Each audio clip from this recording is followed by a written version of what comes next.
Salut Richard, c'est Micheline Langto, la comédienne qui joue dans Unité 9. Ah, salut. T'as bien de la visite? Tu sais, la série où l'intrigue repose sur un mourant qui étire ça en droppant de l'information qu'on sait déjà ou qu'on goûte à chaque émission.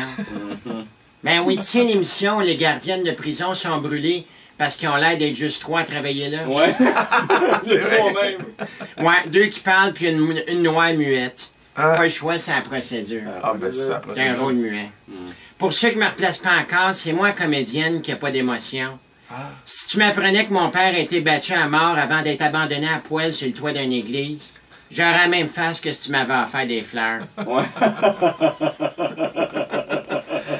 Veux-tu des fleurs? Je vais voir le reste, là. Ouais, c'est la procédure. Je dirais pas que l'histoire d'Unité 9 piétine, mais disons que j'ai déjà vu des tortues sur le dos qui avançaient plus que ça. T'as vu ça? Moi, mon rôle dans la série, dans Unité 9, c'est de réconforter le monde avec du rouge à lèvres, une chemise de chasse et un bas de pyjama. Pour ceux qui n'ont pas vu l'émission d'Unité 9 hier soir, je vous résume ce qui s'est passé. Ok, moi je l'ai pas vu. On a appris que tu peux pleurer en donnant des coups de pied dans la face d'une fille. Oh, Seigneur, c'est bon, ça. Le bonhomme à l'hôpital a arrêté de dire des moitiés de mots pour faire des phrases complètes dans sa jaquette d'hôpital. Ouais. Oui, t'as vu ça? Pour une 7e semaine d'affilée, Suzanne Clément s'est trouvé un prétexte pour nous montrer son petit tailleur. La psy a tellement copié le jeu de Jodie Foster dans Le silence des agneaux qu'on pensait qu'elle allait se trapper à lesbienne sur un diable. Puis j'ai essayé d'effacer les 40 ans de tristesse refoulée du curé en lui montrant mon pouce. C'est la procédure.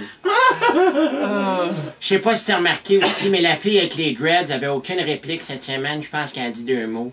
Son rôle est en train de s'effacer tranquillement. Je suis même pas sûr qu'elle va finir sa sentence.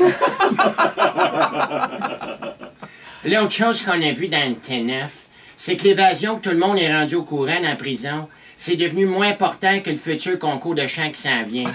C'est à croire qu'on y reviendra jamais dans l'histoire. Ils vont peut-être s'évader en chantant. Probablement, c'est la procédure. C'est le piano qui va être dur à sortir. Il y a aussi la psy qui est aveugle juste quand ça y tente. Genre qu'elle peut trouver un dossier dans sa bibliothèque en 5 secondes, pas de trouble, mais qu'elle doit tourner puis toucher le bureau pour retourner s'asseoir à sa place. Ça a bien du sens. Ce qui me fait capoter, c'est qu'effectivement, un parti qui a un gars qui est donné la main pour se rendre jusqu'à la porte, là, se promène, là. Là, ça va super bien. Hier, dans la bibliothèque, mon chum, plein de dossiers, elle sent le bon. C'est la procédure. Ouais. Non, chum. Mais ce que je retiens le plus de l'épisode de hier, c'est que Patrice Lécuyer a fait une face qu'il n'avait jamais faite dans les squelettes dans le placard. Allez, on s'en reparle, c'était Micheline Langto. Salut, Micheline.